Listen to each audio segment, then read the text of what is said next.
All right, we'll start this class. Last time, we talked about the traditional approach of the surface height because we want to measure the mean surface. The mean surface means average over everywhere. But as we know that the ocean is always covered with waves. And the waves is up and down. So in order to get the average, you have to average out the surface wave. The footprint of the radar is about 3 kilometers across, 3.7 kilometers across. That's when the surface is calm. When the surface is rough, then the footprints can be as large as 10 kilometers. So over the 10 kilometers area, there are many, many waves we have to average out. So the traditional, so surface waves are important in determining the sea surface height, and the surface mean height, if the precision is to be within a couple of centimeters. And it turns out that if you assume the number of waves are so large and the waves are independent, so each wave is independent of the other, you can assume that it's a Gaussian normal distribution. If it's a normal distribution, then it doesn't matter. But if it's not normal distribution, then there is a problem. So it turns out the wave, even though they may be independent, that is a big if. The waves are not linear. Waves are nonlinear. A nonlinear wave causes problem. What kind of problem we cause? Is nonlinear wave. Waves are nonlinear, which produce up and down asymmetry. I don't know whether you have ever noticed. If you look at the wave, you can tell whether the wave is up or wave is down. If I show you a picture of wave, surface wave, if it's totally normal, you will not be able to see whether you look at up or look at down. So altimeter get it to return from specular reflection because altimeter look vertically down. So anything that gives you signal has to be vertical, has to be flat. And that will give you reflection back to the satellite. If the surface is tilted, then the incoming light, incoming radar come over here. Reflected will be using this as normal, and reflected will be equal angle from the normal. So it will reflect away. You'll never get it. So you will never get the get the surface when the surface is not flat. So therefore, the height probe, the data return is not everywhere. It's only the spot that has a joint distribution of elevation and slope. And the slope has to be 0 for you to get anything back. So that's very different from what you think of the wave should be. Yeah. So even for a sine wave, that means you either get from the crest or the trough. You'll never get from any other place. So if we have asymmetry then, if the crest and trough are not the same, then we have bias. For example, if I show you this, I say this is the surface, ocean surface, most people perhaps will not agree because very few people see very round off crest and a very sharp trough. Right? The wave never have a sharp trough and very round like amount of crest. What happened is that the sea surface is more like this. If you draw a mental picture, the crests are very sharp and the trough are very smooth. So in that case, when you measure the spot with zero slope, here we may get a little bit of zero slope, very, very small area. And we'll get a lot of zero slope here, a lot of slope here, lots of slope here. So the altimeter measure is biased toward the trough of the wave rather than the crest. Even when you hit the crest, if the crest is indeed sharp, it will cause a big scatter to all the direction. So the amount of energy you get is very small. And only in here, it almost works like a lens. The lens will reflect the light back to the satellite. So when satellite measures surface, it mostly measures the trough area, not the crest area. If we use even if we use the elevation, then you can see that you have more probability of staying here than the probability of staying here. So the distribution is indeed skewed, not normal, not symmetric. This bias depends upon how high the wave is, depends upon how steep the wave is, depends on how strong the local wind is. It's varying, it's changing. And it can be as high as 10% of the wave height. But even the typical ocean condition, it's a few percent, like a 3 or 4% of the wave height. The wave height can be pretty high. 3 meters, it's almost nothing. Yeah, you may have 5, 6 meter wave, and that's 3% of that. It's say 5 meters. 3% of that is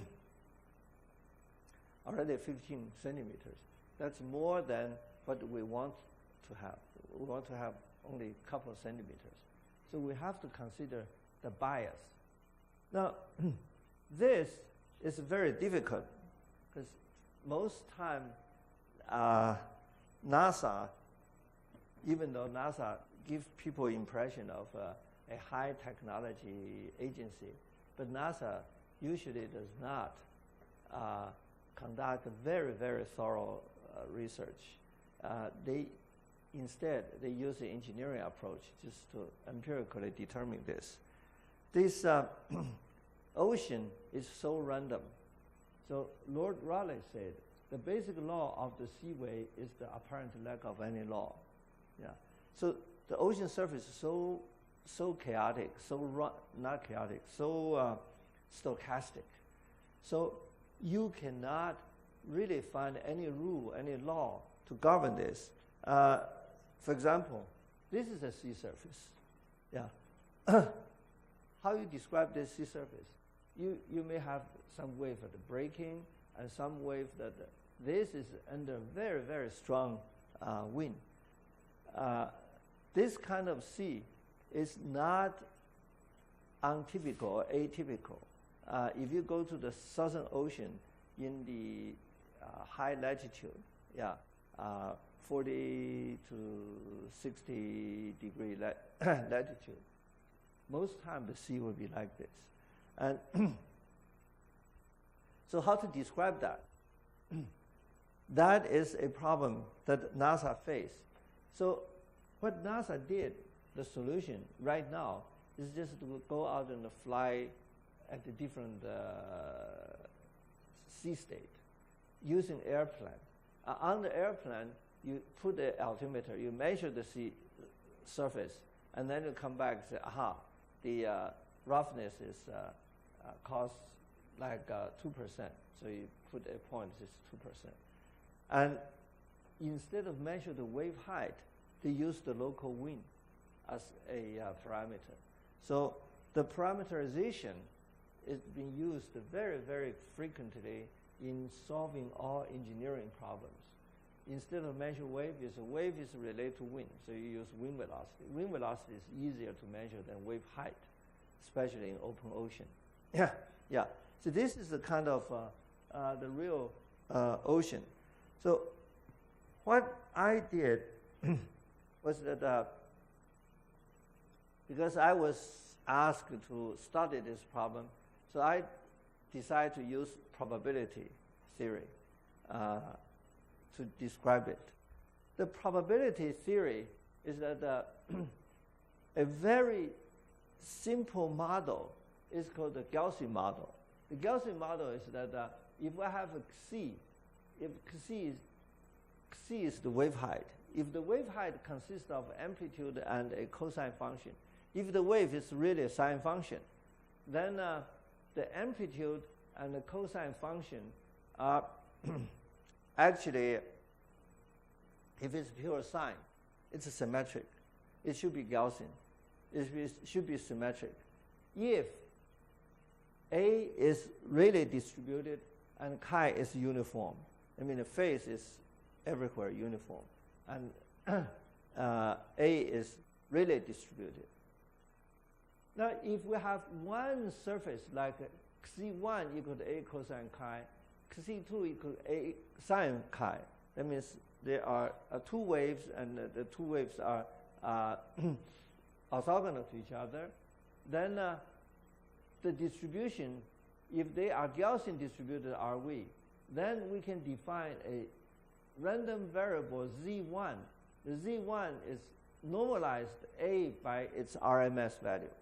A can be fluctuating, but we normalize it as A square RMS, RMS value of the wave. And we normalize this also by the RMS value of zeta 1. So we normalize this by zeta 1 and zeta 2. So this Z1, Z2 are all unit amplitude variable. Then in that case, these two variables, the joint probability distribution is Gaussian. So this is known. If one variable is Gaussian, the other variable is also Gaussian, and they are orthogonal to each other, then the joint probability distribution is joint Gaussian. But this is the traditional assumption. The traditional assumption says that it's Gaussian, but the surface is not. Why the surface is not? Because if we expanded if we use perturbation analysis, we expand the surface, we will find that the C surface actually consists of A cosine chi and plus A squared cosine 2 chi and A cubed K squared cosine 3 chi and so on and so forth. This solution is obtained by Stokes. And Stokes is a very famous mathematician. Stokes' theory in calculus, convert the two-dimensional integral to three-dimensional integral.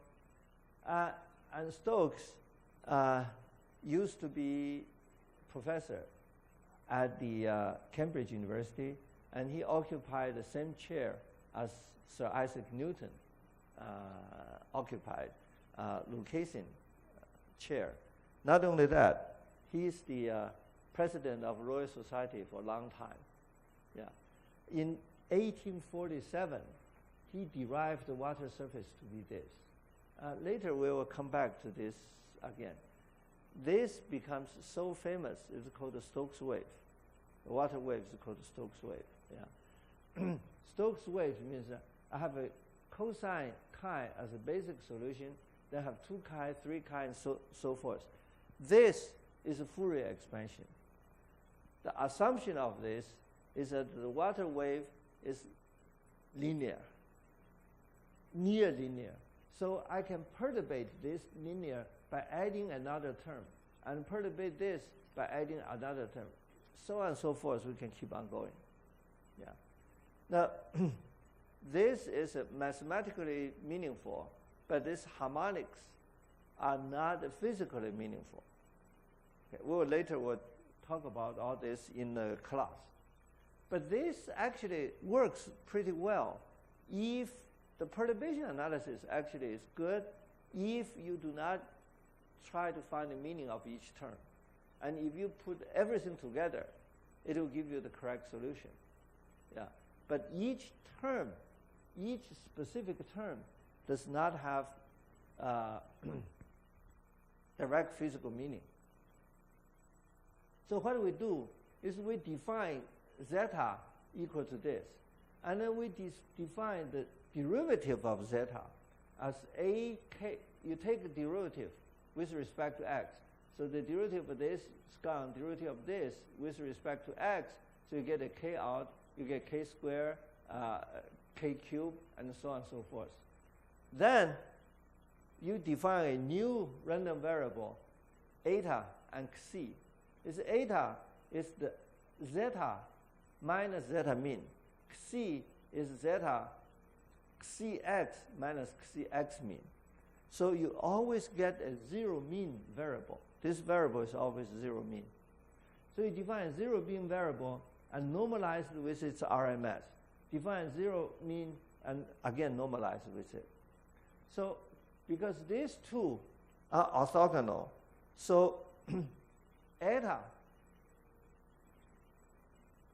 this, once you define this, so you put this zeta in here, and put this zeta over there, and write in terms of z. Write in terms of z. You can write the z1, z2, z3, and so on and so forth. You can write out the equations. This equation are relatively simple because it's it's a algebraic equation. Yeah. Once you write out this equation, when you write out the full terms, is very complicated. The m and n are all different values, different parameters. Turns out they come out with the S parameter. The S parameter is the RMS wave height divided by RMS slope, wavelength. The height versus length ratio, that's a non-dimensional variable. And this is a significant wave slope. This is the parameter that I introduced to describe a random ocean. And turns out it becomes a very useful parameter. So you find that the eta and the c can all be written as z, function of z. And this function of z, the distribution of function z, we know. Yeah. So if we know the function of z, then there's a theory that if you know function of z, then you should be able to find the distribution of function of eta. And so, so then you can solve z1 in terms of eta, and z2 in terms of c and eta. This involves inverse solution. Solve this equation in terms of that. Instead of, say, eta equal to z, you try to solve z in terms of eta. The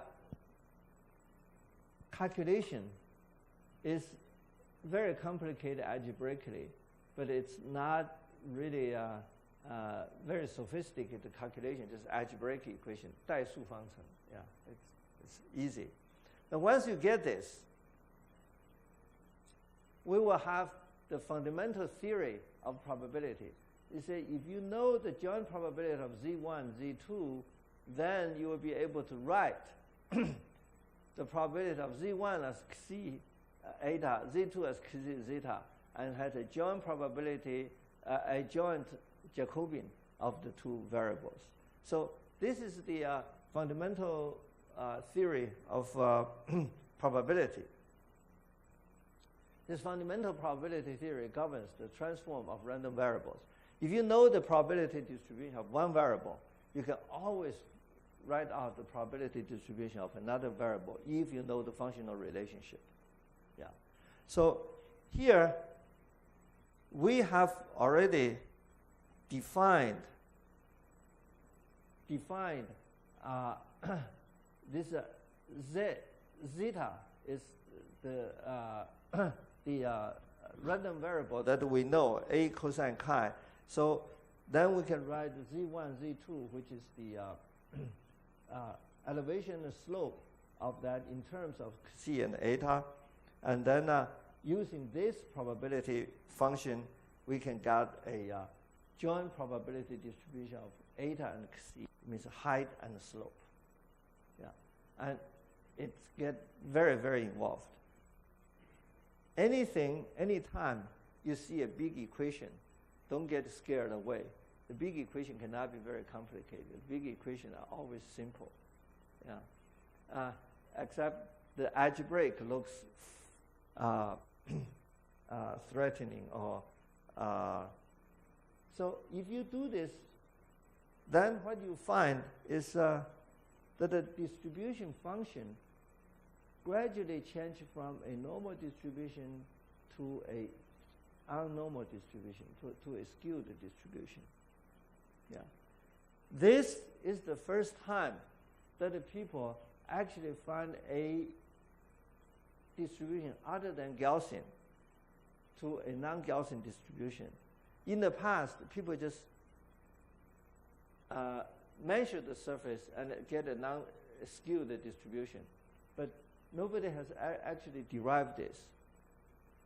Even though somebody used Gram-Charlier equation expansion, but that's purely purely mathematics. There's no physics. Here we find that actually the distortion of the surface can actually result into the surface probability change. And when you go out and verify, how do we verify it? We verify it in the laboratory.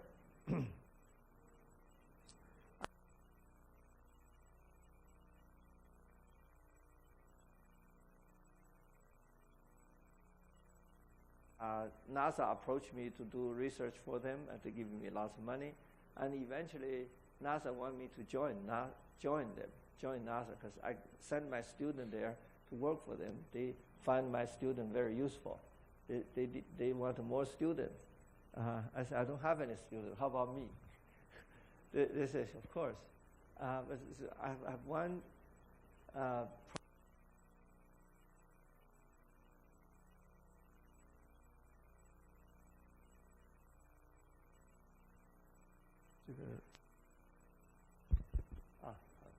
NASA says no problem. If we want you to join us, you don't have to you don't have to be a U.S. citizen. You can join. So I joined NASA as I don't know how many non-U.S. citizens joined NASA.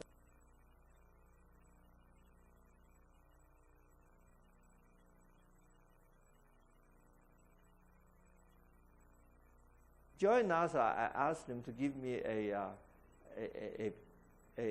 laboratory. So NASA built me this big wave channel. Yeah, this big wave channel. The length of this is about 30 meters. Yeah.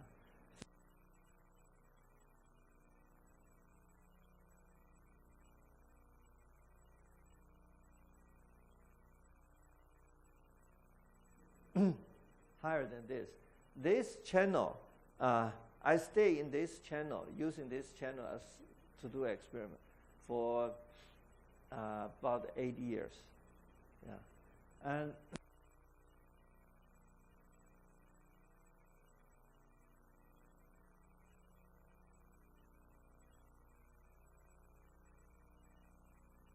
deck is a wind tunnel. Yeah. A wind tunnel attached to the water surface. So if I turn on the fan, so that the wind will blow.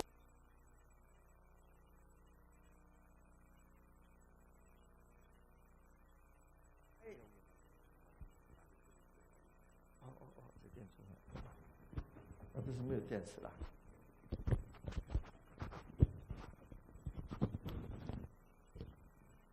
Hello. Yeah. The reason I want a wind tunnel attached to the tank is that I have seen other tank, like for example the tank at Stanford University. The Stanford University does not have the top. You have an enter, which go out is to the open up in the room, and the exhaust fan has to go outside the room. In Taiwan, because it's so humid, perhaps very few people use humidifier. Do you know what humidifier is? Humidifier is that if the room is so dry, it's not good for your respiration tract. So you put a bucket of water and you blow wind on that. So the water will blow the humidity, the moisture out in the room. So that you feel much better. It's a humidifier. Yeah, it's called a humidifier. It's blow humidity in the room. If you do not have this, this is a big humidifier. The tank in like in Stanford University, you have to face outside. If you blow all the humidity in the room, the room will be 100% humidity. You won't be able to see anything. Yeah, even as it is, even if it face outside, each day you blow about a few centimeters of water away. So the water level in the tank at the morning and in the evening is different. Yeah. very, very severe. So what I did is I asked them, so you have to build me a tank with enclosed. Everything is closed. So you blow the humidity away, and the next time you will not be able to blow humidity. There's no humidity lost. It's all enclosed inside. Not only that, since then we have modified the tank with a air conditioner on top. The air conditioner on top actually is a heat pump. It can actually cool down the air. It can also heat up the air. So it will make the air and the water at a different temperature. So to study the instability and all that. So this tank was designed very nicely, and NASA said, fine, we'll give you this, because they got so much money, they have no problem. They said, I'll build you one of this. This was built in an aircraft hangar, 飞机的棚场里面, because you need such a big room, 5 meters. Not many room has a 5-meter ceiling, yeah. So we decided to do an experiment here. Not only we can generate a wind wave, here we also has a mechanism to generate mechanical wave. I have a paddle. A paddle will move back and forth based on the signal that I put it in. So to generate. So this is where I put in the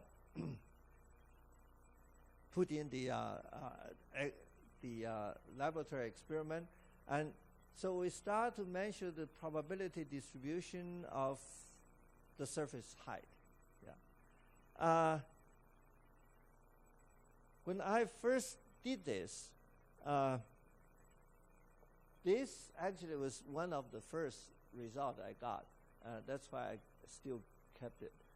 This, to do this result, I bought the Hewlett-Packard programmable calculator. Yeah, programmable calculator, about that big. Programmable calculator.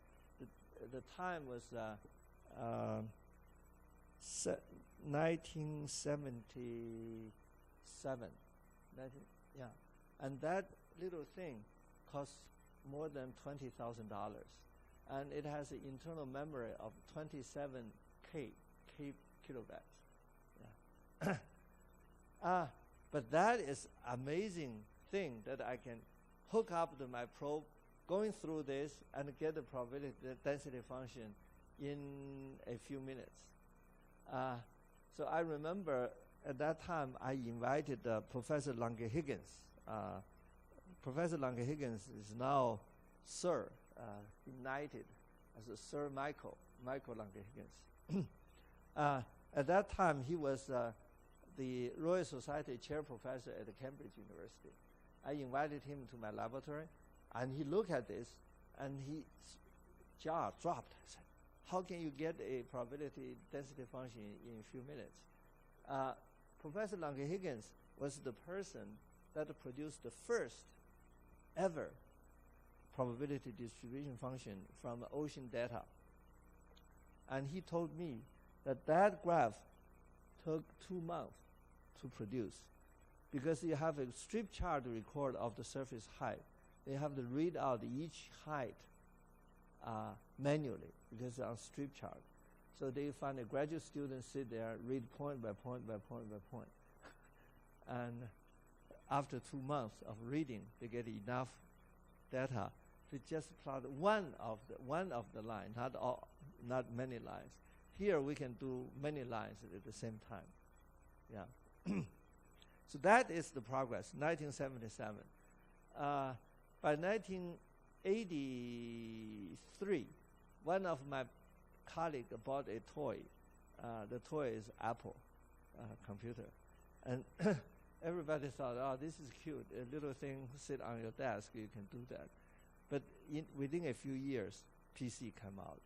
And so that's changed the whole landscape of not only a research organization, changed the whole landscape of everybody's office. Now you cannot walk in an office without seeing a PC. Yeah. If an office without a PC, you think that, what is this? This is perhaps it's a storage room rather than an office. Anyway, so this is the probability density distribution function. This is how skewed it can be. Yeah. This dotted line is the probability, the Gaussian distribution. This is the actually measured probability density. And the comparison of between this and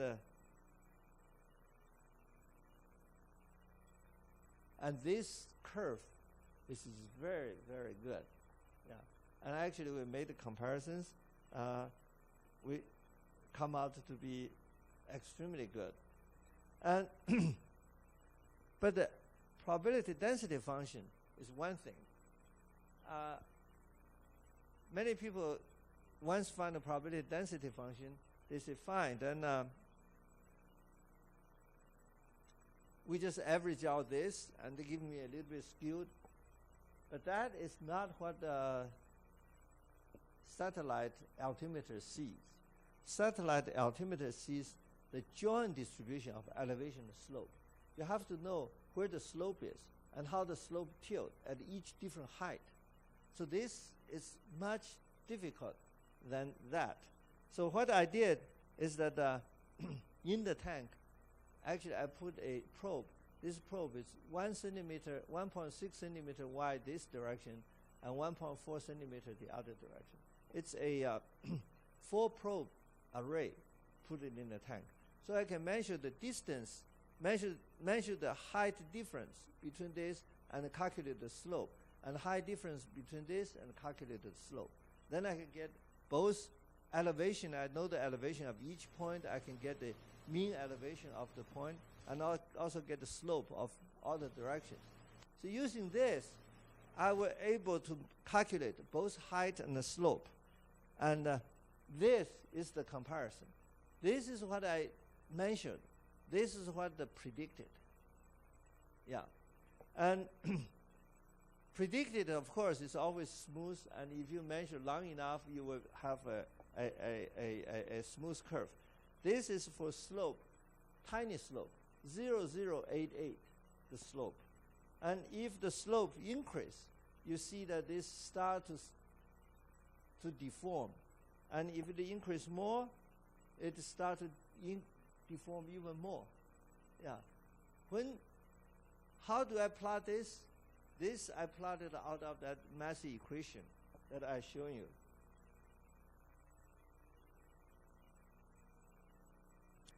I plot of this out of this equation. Yeah. This equation is the elevation and the slope. So each term has both elevation and slope. And using that, you can plot out the distribution for this steepness, and you actually measure you measure the distribution, and then you plot with that as a parameter. Yeah. So this is very, when I get this result, I was very happy. The similarity is so good that we will be able to actually do the joint slope. This side is slope. This side is elevation. So elevation is skewed much more. Slope is almost symmetric. Yeah. Because even if you have a sharp crest, you have both front and back. So with this result, then we can now really address the altimeter problem. The altimeter problem is this. This is slope 0. So if you cut a line through here, that's 0 slope and different elevation. This is elevation. Slope equal to 0. This is what the altimeter sees. Altimeter sees only the center line, nothing else. Yeah.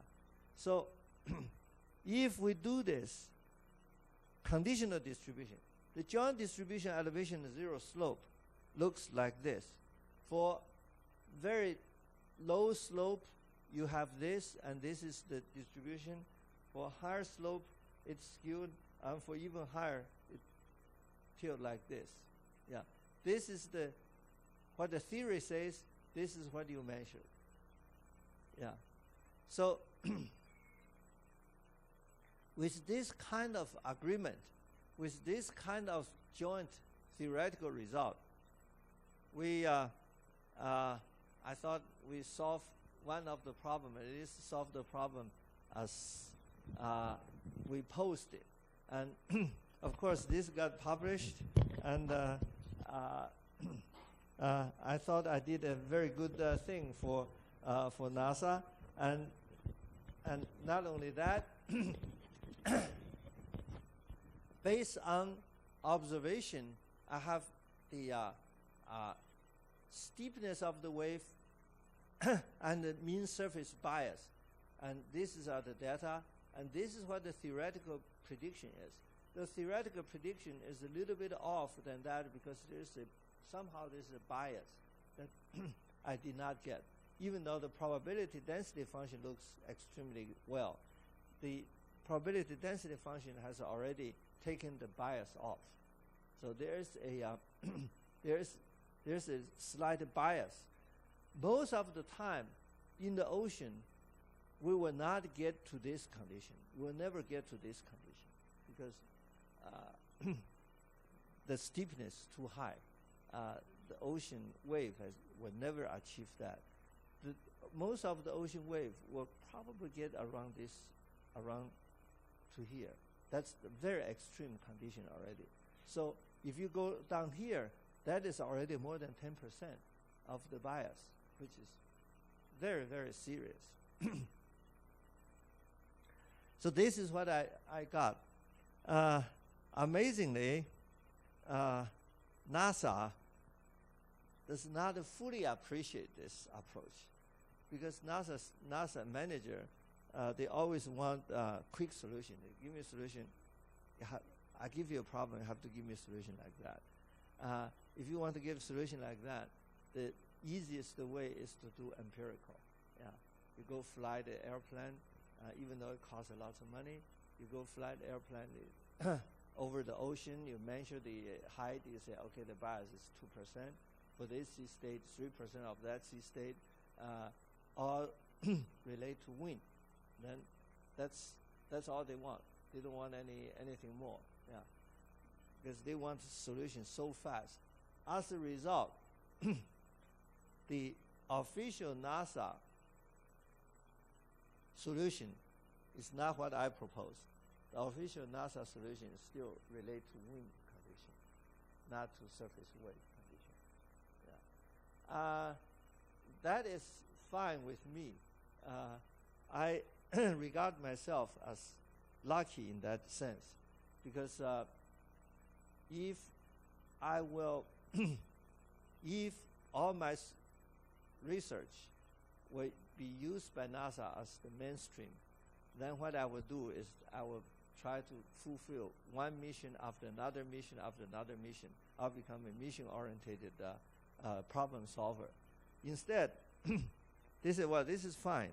We like it very much, but we won't use it. Okay, so they leave me alone to do the interesting problems, to solve the problem that has physical meaning. So I was most of the time I worked for NASA. I was pretty much left alone to do my own problem, and without that, I would never get to here, to where I am today. Yeah. If I keep on solving their problem, I'll be a engineer, problem-solving engineer. Yeah, it's because they leave me alone. I can appreciate the difference between the theory and the practice, and actually find the reasons behind it, rather than just a cautious relationship. So the conclusion is, based on a very simple nonlinear wave model, we have established a non-Gaussian joint elevation slope distribution. Yeah. That is something new in the field, because before, when I first joined NASA, the standard answer is that any large number events, if they are independent, they are Gaussianly distributed because of the central limit theory. Yeah.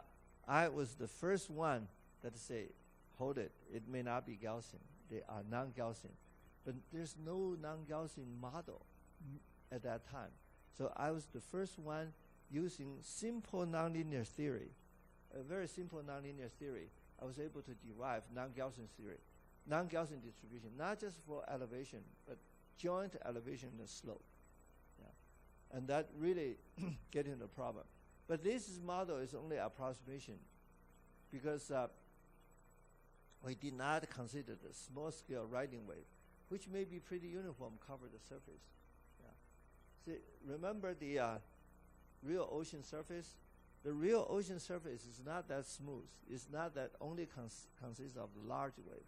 It consists of many, many small, local small waves. The local small wave may also give you reflection, which I did not consider in the overall theory.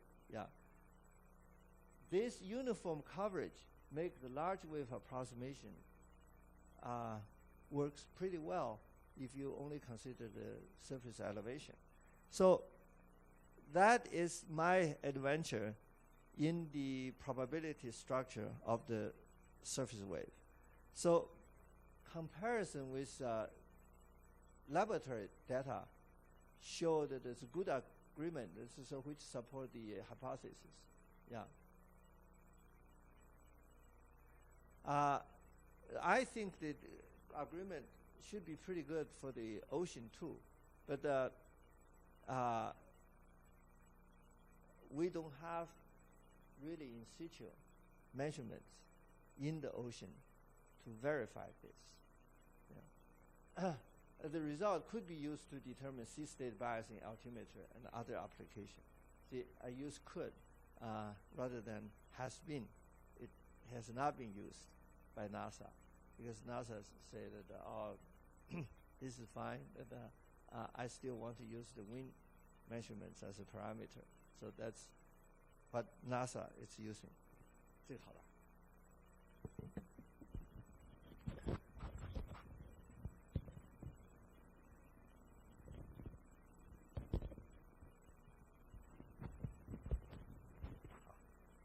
Okay. By the time I finished this, it was early 80s. Yeah. And the more I study the probability distribution, the waves, the more I find that the wave theory is not very good. So that gives me some incentive to go, because of the deep appreciation of the theoretical side, that gives me incentive to look at other directions. Yeah. So as far as the probability distribution function here, that's the work I've done so far. Let's change another subject.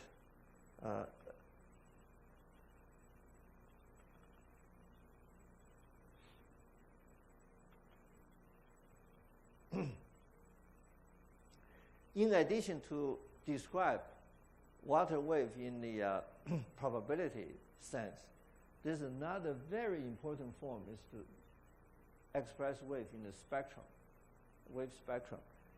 Anybody have ever seen a wave spectrum? No? You do know what the spectrum means, right? Spectrum means a distribution.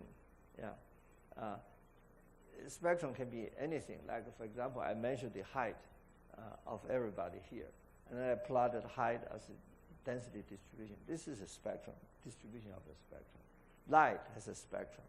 Yeah. Here, wave. Because wave is so chaotic, so random, so stochastic, it's hard for us to appreciate how to describe this wave. So spectrum is another way to characterize the sea surface, a very simple way to characterize the sea surface. This is another justification of my NASA job. Yeah. The scatterometer scatterometry is a random scatter of the ocean surface. And from the random scatter of the ocean surface, people derive the wind. This scatterometer is the same radar as the altimeter, but it's side looking. Instead of looking vertical down, is look on the side. Yeah. Look away from the nadir point, look on the side. And also, altimeter is beam limited. Altimeter is like a pencil beam. It does not go very wide. The angle is about a degree or so. So it's very narrow coming down. Scalerometer is very wide beam. It's just looking for a large area. Scalerometer does not want to measure distance. It just wants to measure the reflected power, how much power reflected from the ocean surface. Yeah, that's the way. The measure the parameter for scalerometer is radar backscatter cross section. It's the intensity, yeah, which related to the local wind of the surface. The wind stress over the ocean is critically important for meteorology and oceanographic studies. The Earth is covered, as I said, more than 70% by the ocean. And what happens in the ocean influences us. For example, weather forecast. I think people here may think the weather forecast not as very good. How many people watch weather forecast very often? 天气预报. In United States, I watch weather forecast every day. And the weather forecast on the East Coast is usually good for 5 days. So you can plan your activity 5 days. It's usually very accurate. Yeah. The only time it's not accurate is when because the weather system is moving from west to east. Yeah, it's moving this direction. So on the East Coast, you have all the weather system come from the west. It's all from the land. So on land, you have weather station. You know what kind of system coming. So on the East Coast, you have the data. You are benefited by the data for the whole continent, United States.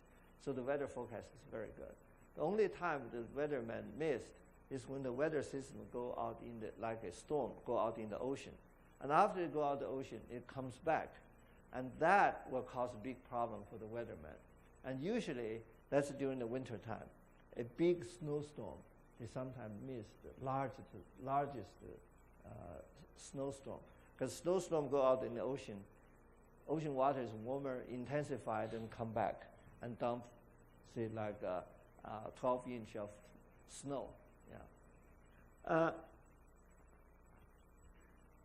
Why we cannot forecast, compare the East Coast and West Coast?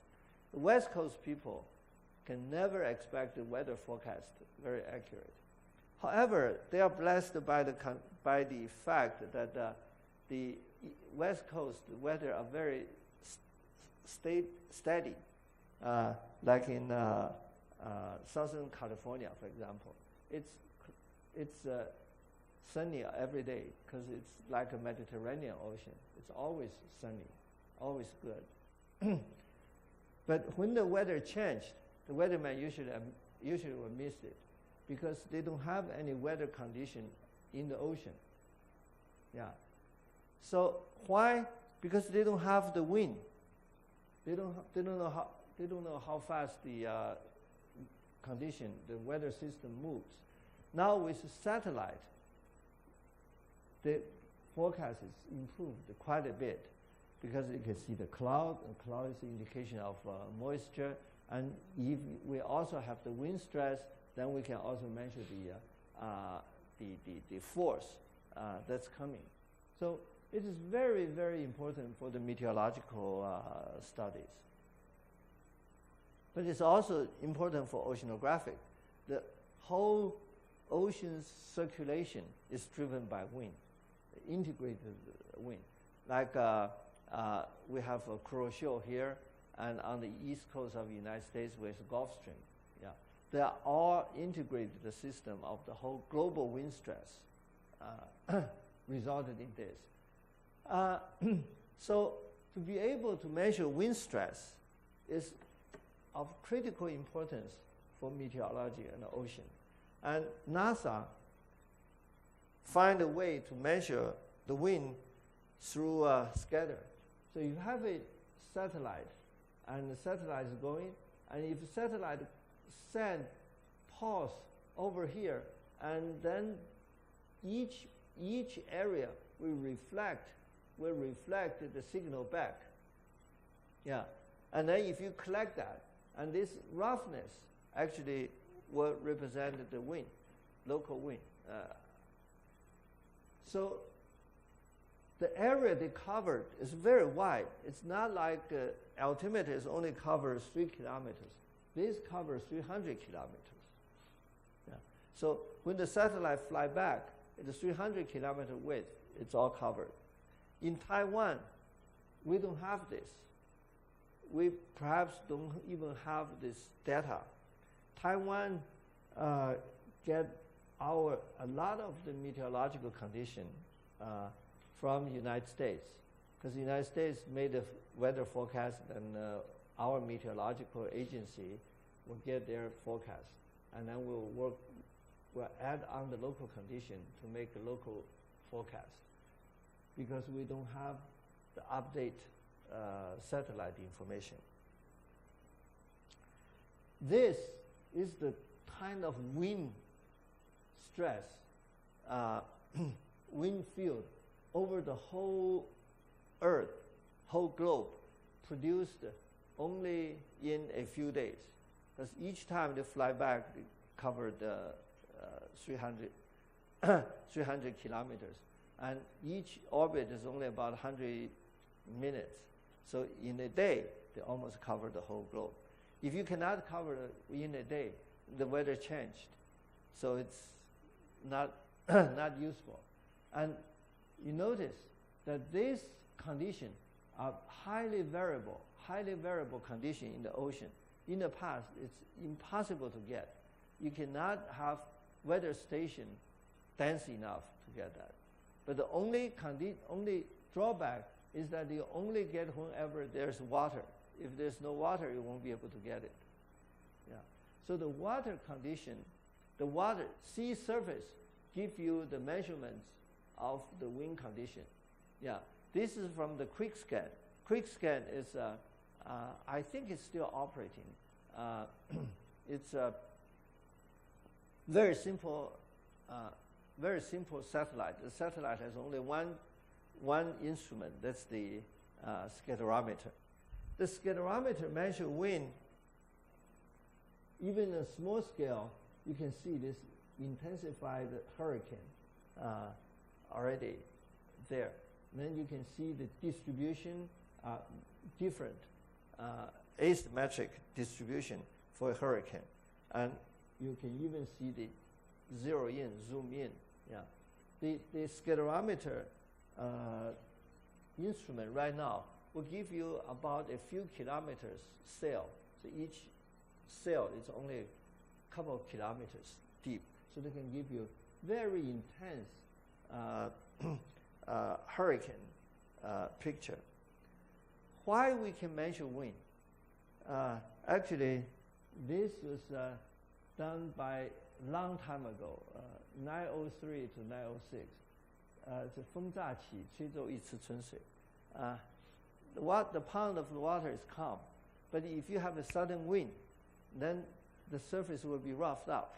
Okay, this is the instability. Chinese poet has the keen observation of the phenomenon, but the Chinese scientist has never written down the formula. Yeah, so Feng Yanyi says, 风乍起，吹皱一池春水. That is the basic of how we can measure wind. Yeah. And that was later formulated by Helmholtz instability. Yeah. You have a shear flow of air over water, and the water will be roughened up. Instability. And that is in 18th century. But the difference is they only describe this in a very nice way in a poem, but the Western scientists describe it in an ugly formula, but it's to tell you the truth. That's the difference. And this is a very famous everybody know this. This is a very famous poem, actually. And in Nantang Su, in his biography, even the king get involved. He says, 崔州一池春水，干清何事？言以对月，未如阶下，小楼吹彻玉笙寒。元中月，元中 is 李璟，南唐宗主。Southern Tang Dynasty produced very famous poet, but the poet lost the whole country. The country was eventually conquered by Song. Yeah. Anyway, so this is the basic. The surface roughness is related to local wind stress. And this local wind stress, as soon as the wind stops, it comes back to calm condition. So it's instantaneous. You roughen up and stop, roughen up and stop. This wave, the lifetime of the wave is very short. It's not like the big wave that we see in the near the coast when the storm coming. You see this swell coming in a few days before the typhoon or hurricane. Yeah, and those waves are what we call the swell. The swell will live forever. Yeah, it will propagate from the Southern Ocean in the United States at Southern California, Scripps Institute. They measure swell coming all the way from Southern Indian Ocean. From the storm, the generated wave, the wave will actually propagate across the globe, reaching Southern California. Actually, from the frequency change of the wave, you actually can deduce where the wave come from. Yeah, because water waves are dispersive. So this is the basic principle of measuring water surface. But that poem will not help us actually do the measurements. That poem only gives us the principle. The details has to be expressed by formulas. And this is the science part. The science part is the principle of scalerometer is actually side-looking radar has a backscatter based on Bragg scatter. Bragg is a very interesting person. I will talk about that. Bragg say that if you can get you will have a intensification, a resonance intensification of certain wave, certain scattering power. If the wavelength of the radar and the looking angle match certain condition. Yeah. And this matching means if your radar wavelength and water surface length is the same, then you will have reinforced backscatter. It will be stronger. If the wavelength and the water surface length are not matched up, then the backscatter is very small. Yeah. So when the wind suddenly rough the surface, what kind of wave will be generated? The wave, the first time, the most likely generated wave is 2 centimeters, around 2 centimeters. Yeah. It can be not very long. It's very short capillary gravity wave. It's in between the capillary and the gravity wave. That is the most easily generated water wave, about 2 centimeters long. So the radar has to be designed with 2 centimeter long wave. So that's 1.5 gigahertz radar. If you use longer wave, it will match up with longer radar wave. You match longer water wave. Then that water wave is not sensitive to local wind. Yeah. The only wave that sensitive to local wind are the Helmholtz wavelength. Yeah. To be exact, 1.7 centimeters. Yeah. So that follows this formula. This formula says that the reflected wavelength and the water surface wavelength has to satisfy this kind of equation. This should be lambda s. Yeah. So the reflected wavelength has to match up with this angle. And if the wavefront come here and another wavefront come here, this backscatter come over here and this backscatter come here, these two will come back reinforced. Originally only one reflect here, this reflection also joined it. If it does not match up this condition, you will never get a large answer. So this is what we call the backscatter, Bragg scatter. Bragg is originally it's not designed for water wave. Originally, Bragg is designed to study the atomic structure, molecular structure. You use X-ray, you send the X-ray, and it reflects. If this distance just match up with the wave, then the backscatter will be in phase, propagate back. If it's not, so this will be in phase. It get very strong. And if this backscatter is not the right distance, then sometimes it's strong, sometimes peak, sometimes drop. So this add up to 0. Yeah. So the backscatter that Bragg's law described is a very precise way to measure the atomic, the molecular structure. And in fact, by discovering this, Bragg get the Nobel Prize.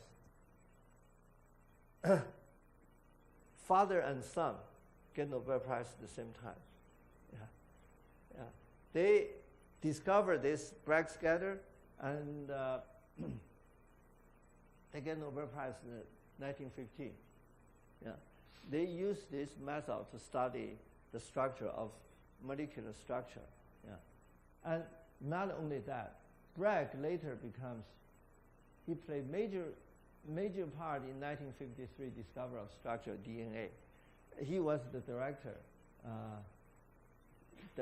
at the Cavendish laboratory. In the Cavendish laboratory, Francis Crick and Watson get a Nobel Prize. That's an interesting story. Perhaps you have already read it. Crick is a physicist. Watson is a biologist. Yeah. They work together, but they really don't have a good crew. Their model was very crude and wrong. And first they construct a model of DNA. They invited the most authoritative expert to look at it. This is a young lady by the name of Rosalind Franklin. Yeah. Rosalind Franklin worked at the Imperial College. So Rosalind came over to the Cavendish laboratory, look at the model. This model is totally wrong. It's not possible. Yeah. And give a long criticism. It was so embarrassing that the Bragg told Crick and Watson, said, stop working on this. I'm not going to support this work anymore. Yeah. But Rosalind is a very dedicated person to study the crystal structure of molecular. She worked day and night getting very beautiful pictures. And she even suspects that the DNA is a spiral structure, but she has not totally get the model right. And one of the pictures that he gives is to give the Maurice Wilkins. Maurice Wilkins is her laboratory chief. Yeah. So give that to the Wilkins. And Wilkins show the picture to Watson. And when Watson saw the picture and found the structure has to be a spiral, he immediately changed his model to spiral and published it. But when they published it, they told Rosalind Franklin, you can write a paper too to support our spiral, without telling Rosalind that they got the data, inspiration, or the key evidence from her. So Rosalind thought, gee, this is a big honor. That she was invited to contribute a paper, and the paper would be published in Nature, and her paper actually is longer than Craig and Watson's paper. So she feels very nice, very, very honored. So she contributed this paper, and the paper was published together. And later, Craig and Watson get the Nobel Prize. She did not. But she did not live long enough to see it. She died before the Nobel Prize was awarded. She died of leukemia, 血癌. She got leukemia because she worked with X-ray day in, day out to get this crystal backscatter. Yeah. Then if you read Watson's book, Watson badmouth Rosalind Franklin. 他批评说了很多不好的话 for 这个 Rosalind Franklin.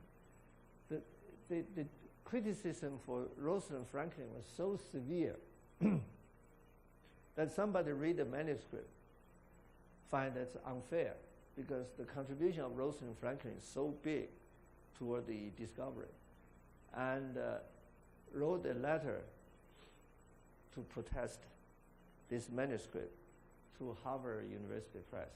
Original book is going to be published by Harvard University Press. So Harvard University Press, seeing this evidence, withdrew the permission to publish the book. They said, we're not going to publish this book because it has inaccuracies in it. It's unfair. So the book is not published by Harvard University. It's published by a commercial press. The events in the world also has a flip and flop. Harvard refused to publish the book based on principle, but the commercial press published the book, make a big bundle of money, even though there are some inaccuracies in it. But after the book was published, somebody know Rosalind Franklin feels so unfair to her. So there's a big action to restore Rosalind Franklin's reputation. So as a result, Imperial College dedicated a building as Franklin Hall, just in memory of Rosalind Franklin. That's her contribution.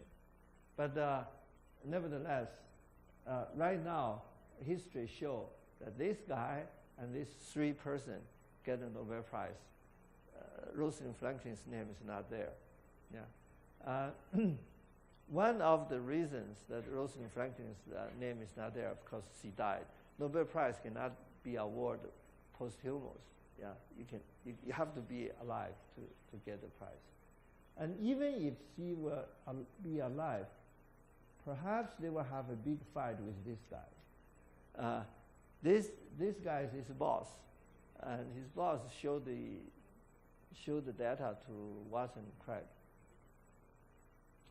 And Nobel Prize cannot be given to more than 3 persons. Only 3 persons can get it, not 4. Another similar story is Li and Yang Zhenning, Li Zhengzhao. They got their Nobel Prize. That is another record. They wrote a paper. They say the paper actually is not a definitive statement. Is the word symmetric? Has a question mark. Okay. But when the paper was submitted, the editor said that the title of the paper cannot be a question, has to be a statement. So took the question mark away. Yeah. So it says the word is not symmetric. And the paper is a conceptual thing, has no hypothesis, has no evidence. So once the paper is published, many people rush to do an experiment. The person that actually did the experiment is Wu Jianxiong. Yeah. Wu Jianxiong is alumni of Zhongyang Daxue. Wu Jianxiong did the experiment in 2 places. One place is a Naval Research Laboratory in Washington, D.C. Another one is in the Bureau of Stand-Up, which is also in Washington, D.C. Bureau of Stand-Up director is a low-temperature physicist. Yeah. So she did the experiment partially or mostly in the Bureau of Stand-Up laboratory. And because the director is also in that field, so the director must have participated in some way, but not in a major way. Okay. So once the experiment was done, proved that Li and Yang was right. So Li and Yang immediately got the Nobel Prize within 2 years of the publication of the paper. Anyway, so when people talk about who should get a Nobel Prize, Wu Jianxiong's name come up. But then the director of the Bureau of Stand-Up says, well, I contributed too. If Wu Jianxiong got it, I should get it too. But then that make 4. And they cannot make 4. They cannot make the director of Bureau of Stand-Up to take his name out. So they took both of them name off. Yeah. So Wu Jianxiong did not get the Nobel Prize. And the people in the physics community feel so unfair. So they elect Wu Jianxiong the president of American Physics Society and award Wu Jianxiong the presidential prize that year, which is not as prestigious as Nobel Prize, but it's the highest scientific achievement in the United States of that year. Yeah. Anyway, so Nobel Prize, there are lots of dirty tricks, dirty things behind it too. Yeah. But this Nobel Prize is also related to Bragg scatter. Yeah. The Bragg scatter means that the scattering power and the phenomenon that you observe has to match. And if that matched, then you will be able to see a reinforcement. So we need ocean surface wave. To do nonlinear wave study, to see air-sea interaction, to see probability study of the wave field, to do ship design, to do oceanographic structures. Why we need the spectrum? For all these reasons. We are now doing only air-sea interaction study. For nonlinear study, the spectrum is not designed for nonlinear phenomena.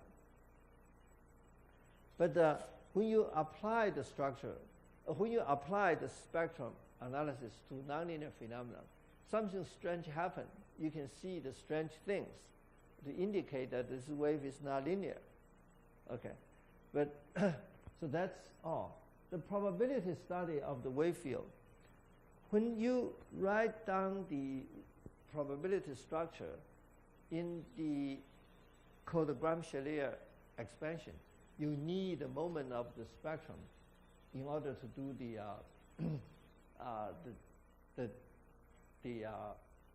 expansion.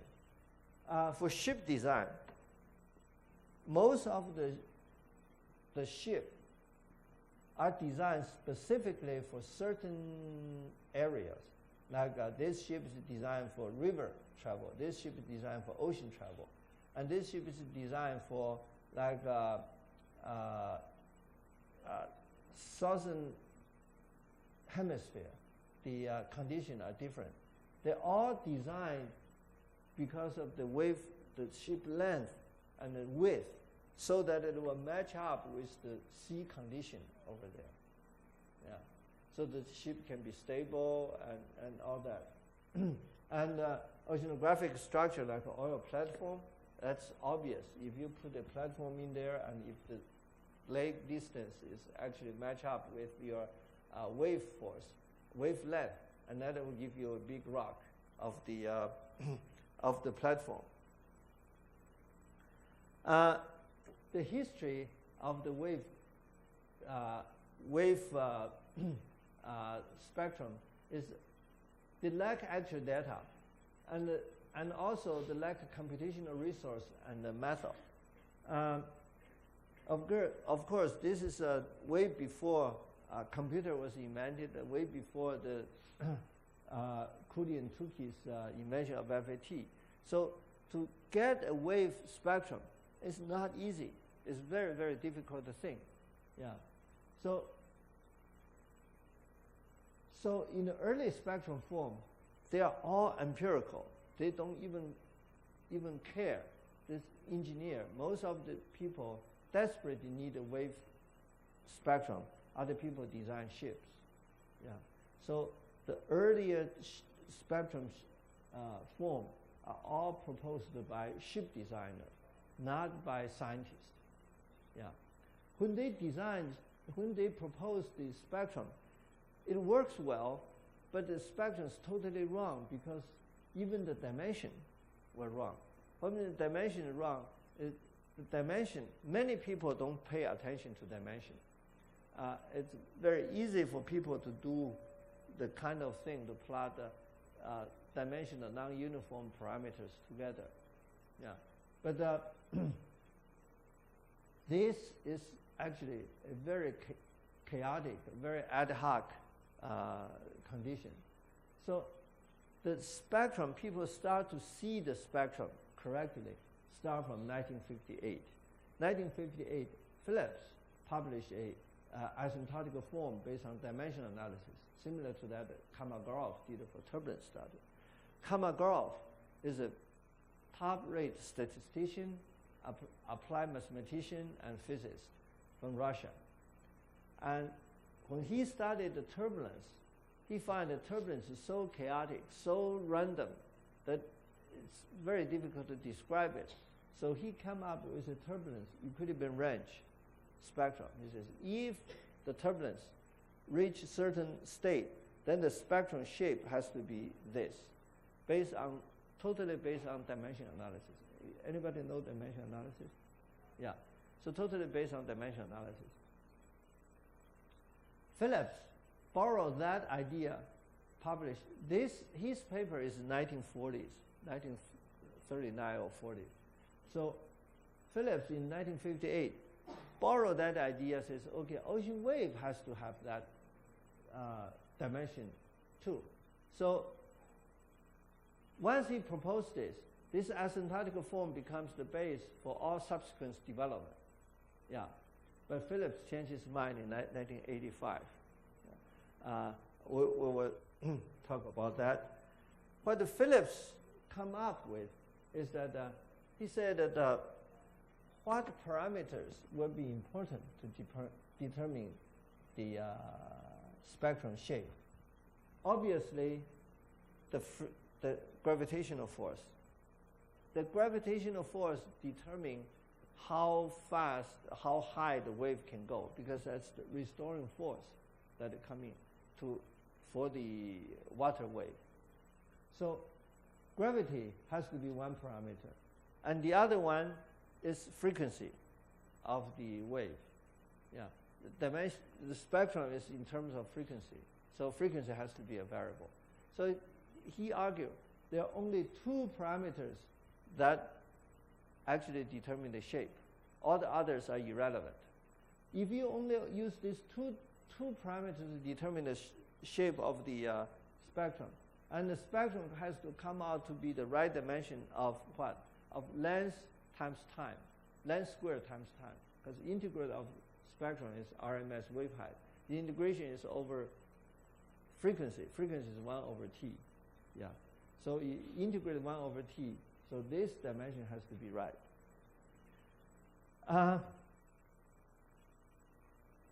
If you combine these two, this has a dimension of L over t squared. This has a dimension of 1 over t squared. So these two combination give you L squared times t. Yeah. L squared times t integrated by frequency 1 over t. So t and t cancel. You get L squared, which is RMS wave height. So based on dimension analysis, this is the only possibility of the spectrum shape. And this, of course, only works for frequency larger than the peak frequency, yeah, and equal to 0 otherwise. The G is gravitational force, N is frequency, and beta is the so-called Phillips equilibrium range constant. Phillips happens to be my advisor, my professor. I work under him. So after this published, there's immediately a lot of paper come out. Everyone agree with this. Yeah, every observation agree with this observation. Paper after paper. See, for example, these are the wave spectrum that I got from the laboratory. Yeah, to get this from different wind, from very low wind to a very high wind.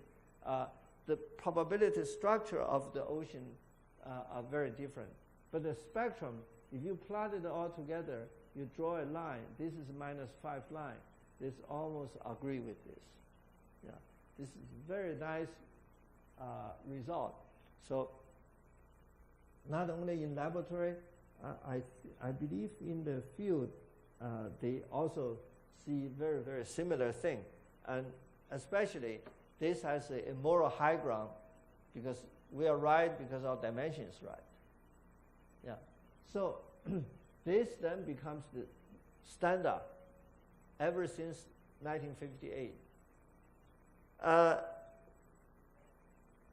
The problem with this formula is that this formula only work up to N0. In other words, work up to this point. And after this point, it's coming down. It's not slope this way, it's slope in the other direction. So all Phillips did is on this high frequency range.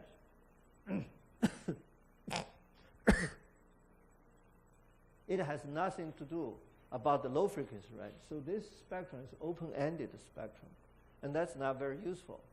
So after he published this, other people, Kitagrosky is a Russian scientist. Kitagrosky immediately comes in and says, so this is correct, no problem. What if I put it in another term? It's an exponential term. It's an exponential term will go up and coming down. When it's coming down, it's modified by this. When it's going up, it's not modified by that. Yeah. So then this becomes the Kitagrosky's proposal. And, but it's not known as Kitagrosky spectrum. It's known as Pearson-Moskowitz spectrum in United States. Because even though he proposed this, he did not actually use it. And Pearson-Moskowitz jumped at it and published it in the in the Western literature. So to this day, this shape is known as Pearson-Moskowitz spectrum. Yeah. This gives the spectrum a complete functional form. Functional form like this, Pearson-Moskowitz spectrum. Functional form like this. So this is actually spectrum measured in the field. And then when they compare this with the field spectrum, they find that the Pearson-Moskowitz spectrum does not go high enough.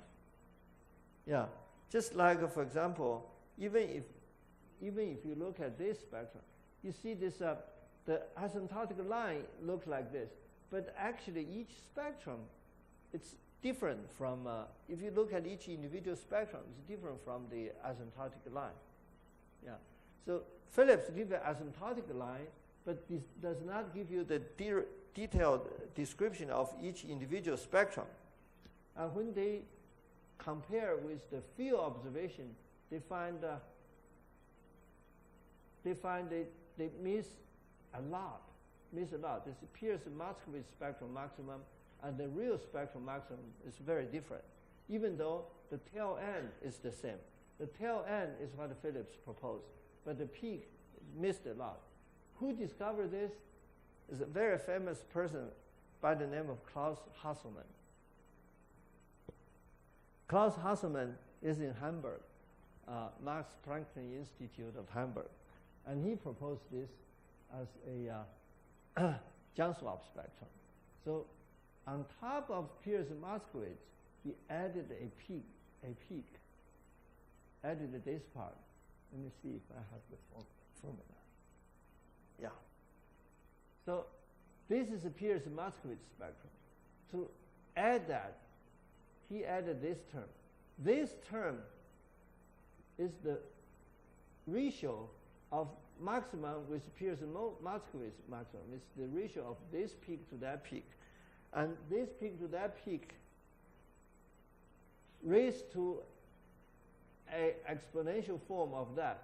So this spectrum originated from such a simple, elegant form.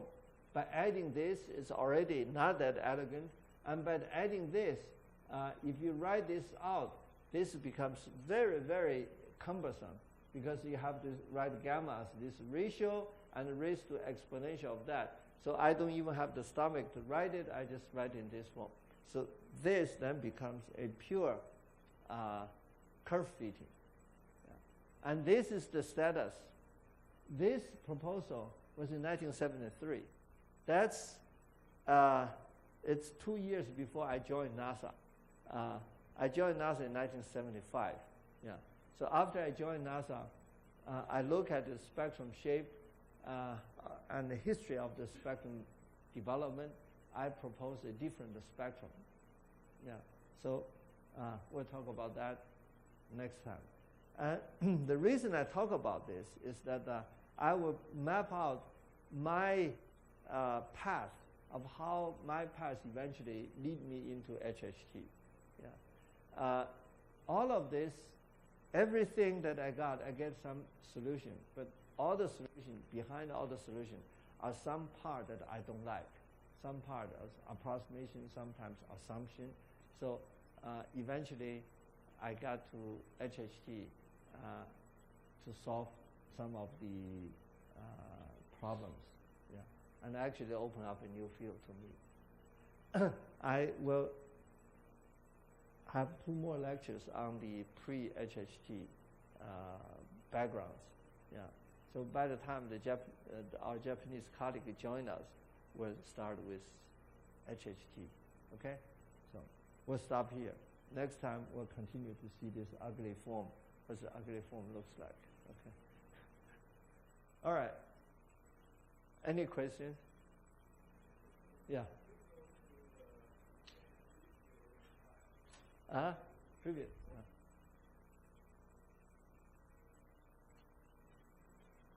This? No?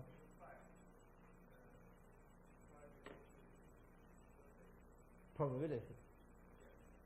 Okay.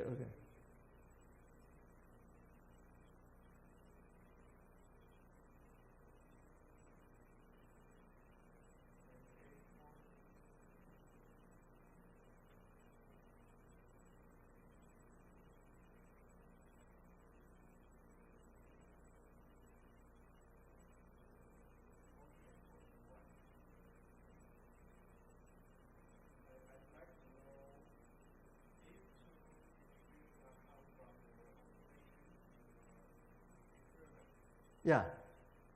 These are laboratory experiments. Difference. The difference is, yeah.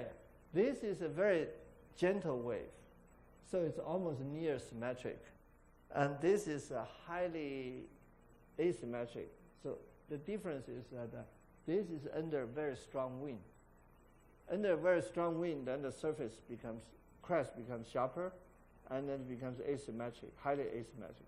When very gentle, you don't have this crest, so the top is also smooth and bottom is also smooth. It almost look symmetric. And when you have a very sharp wave, then this top trough, they have a lot of probability stay in the trough, but very low probability stay in the crest compared to Gaussian. See, yeah, you don't go as far negative as you go positive. That means the positive, the crest is much higher than the trough. So that's the asymmetry. Yeah. Okay. If you're interested in this, you can go to Journal of Fluid Mechanics and actually get the paper, the whole paper. Yeah. Anybody else? All right. If there's no question, then the class is dismissed. Thank you.